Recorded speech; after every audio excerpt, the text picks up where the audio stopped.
what it was. Y'all know who it is. And y'all tuned in with priceless knowledge of self. And this right here, this ain't nothing but some cosmic insight, man. And I hope everybody's feeling well and doing good, because it's time to take a dive into the realm of the mind. Yes, sir. Because this right here, this a little something about those people that have Mercury in the first house of their natal chart. Yeah. And see, before we actually go there, if you don't know my style, what I'm going to do first is I'm going to bring y'all a little information about Mercury and astrology.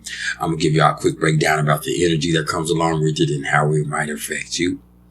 Then after that, I'm going to give y'all a quick breakdown of what the first house of the astrological chart is actually all about.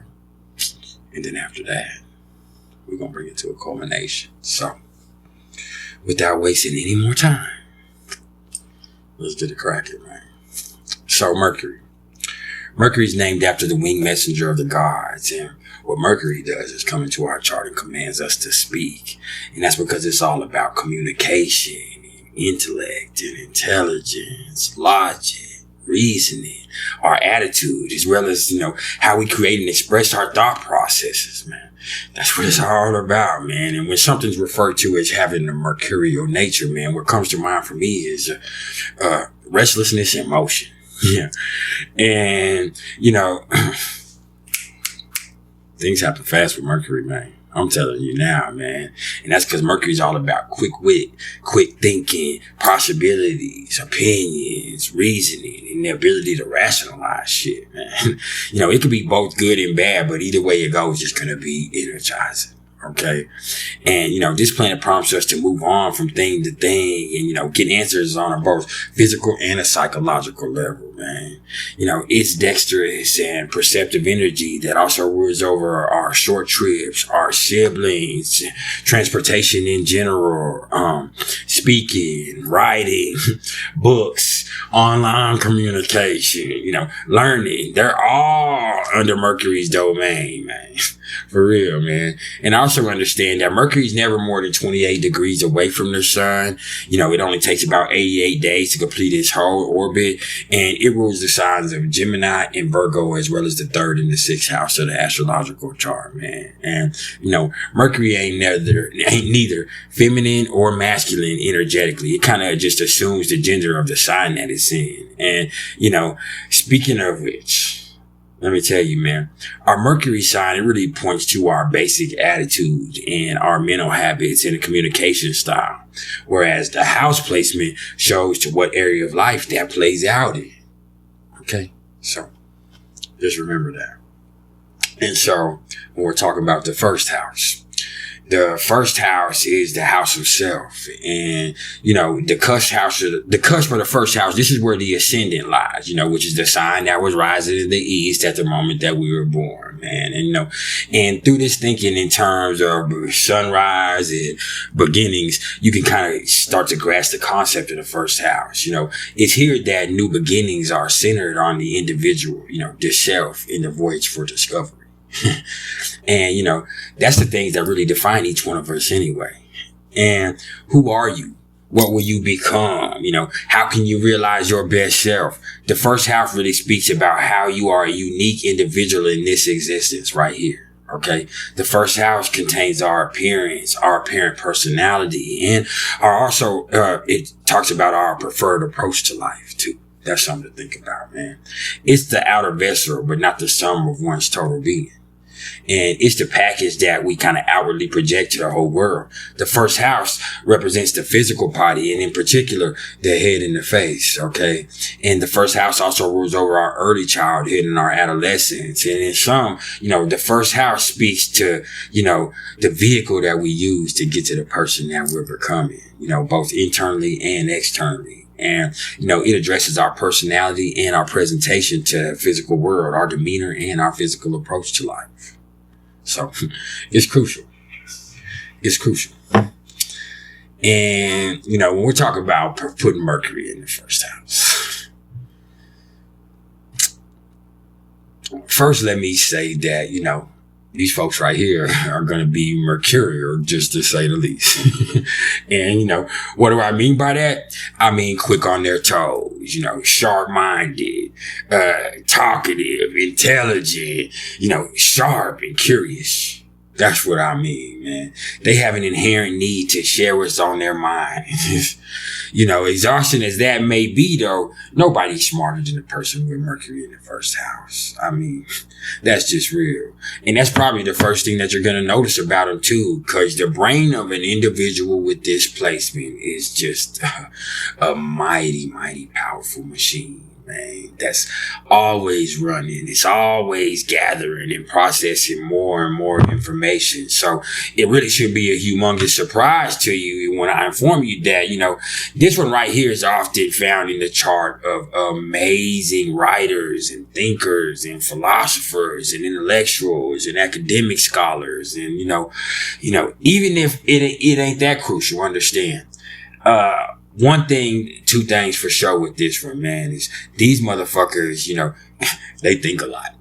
They think a lot, man. And sometimes it's too much, man. Those wheels are always turning. I mean, always turning.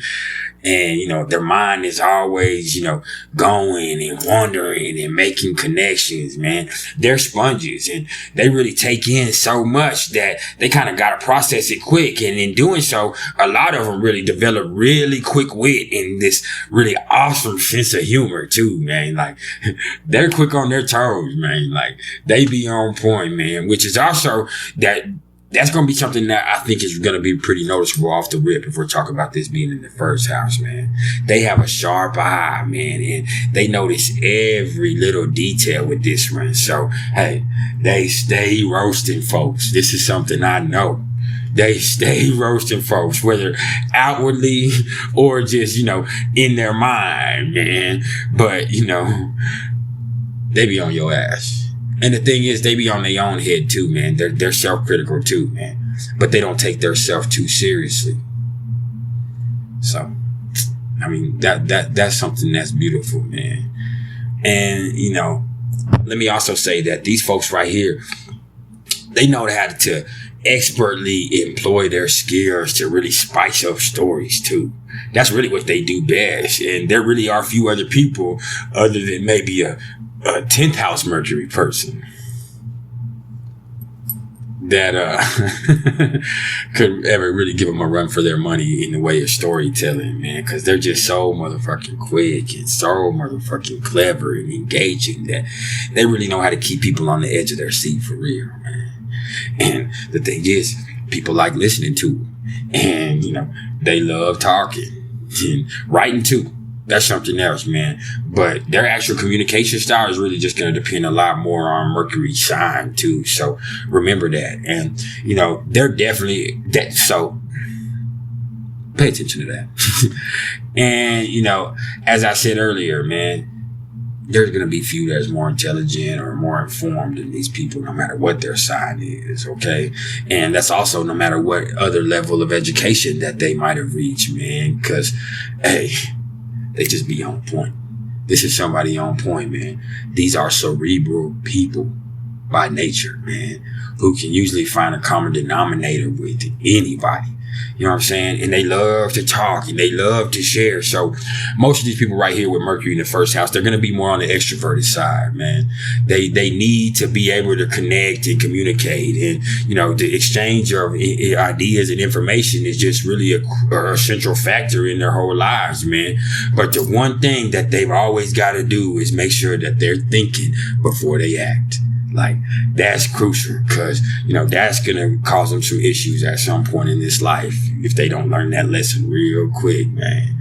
And, you know, they really going to also have to need to find some kind of outlet for that frenetic energy because they just be so goddamn restless and fidgety, you know, that it can work people's nerves if they don't get a handle on it. And it's not necessarily a bad thing, but that energy could actually be better harnessed and served into some amazing productivity instead of, you know, useless friction. So That's something to think about. And look, man, the upside of this one is the quick wit and the versatility that it bestows, man, because it's going to give that in multitudes. Yeah, they're smart and all that good shit that comes along with it. But let me tell you straight up that right there can come at a price too.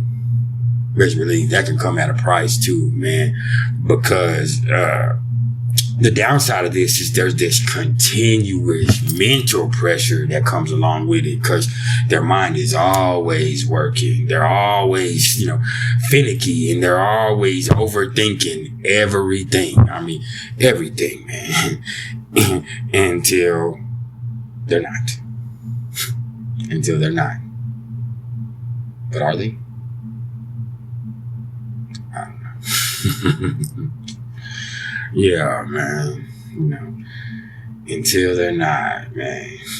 And, all right, man.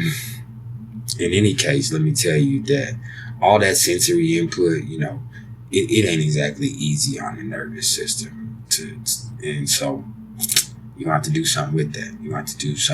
Man. You got to find some outlet, or you got to be able to find some chill, or it's going to cause some issues with this place. Just understand that.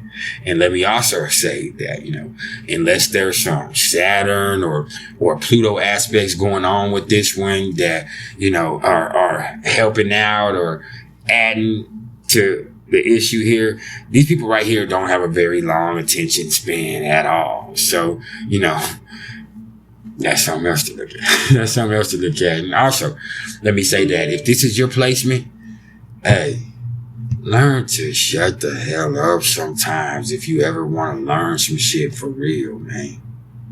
Hey, you're smart. We know. Oh, we know. But wisdom comes with silence. And lastly, let me say that the closer that Mercury is to the actual ascending point, the more intense all of this is going to be, man. And, in this case, it's really going to have a humongous influence, even over the way they look if it's closer to influence, So if we're talking about Mercury being conjunct the ascendant, we're talking about a really youthful glow. That's what I'm seeing, man. And somebody who's probably on the shorter side, too. It doesn't have to be that way, but that's what I've observed, man. And we're talking about, somebody that probably talks pretty fast. And we're talking about somebody with quick, skilled hands, man, and an even quicker mind. For real. But, hey, even if it don't play out like that, just because you built like that, don't mean you have to build like that, man. And what I mean by that is, it doesn't matter where Mercury is. It doesn't matter where Venus is, the Sun is, Mars is. We all have all this energy available to us. What you do with it is what you do with it. And even beyond that, it's not about what you do. It's about how you do it. And, hey, that's some priceless knowledge in itself. And there's been some priceless knowledge of self, man. If you made it this far, you should have been done hit that like button. If you haven't, you out of line. If you ain't hit the like button, you should be hitting the dislike button. There ain't no gray area right here. Okay? Fool with me one time, man. Hey, I appreciate all the love and support. If y'all are interested in the astrological readings whatsoever, you can either hit me up in the comments below, or you can email me at mr.turner1300@gmail.com. Okay? Hey, y'all keep it true till next time, man. Because that's really all I know how to do, man. And in that case, you can consider it a done button. And we out, man.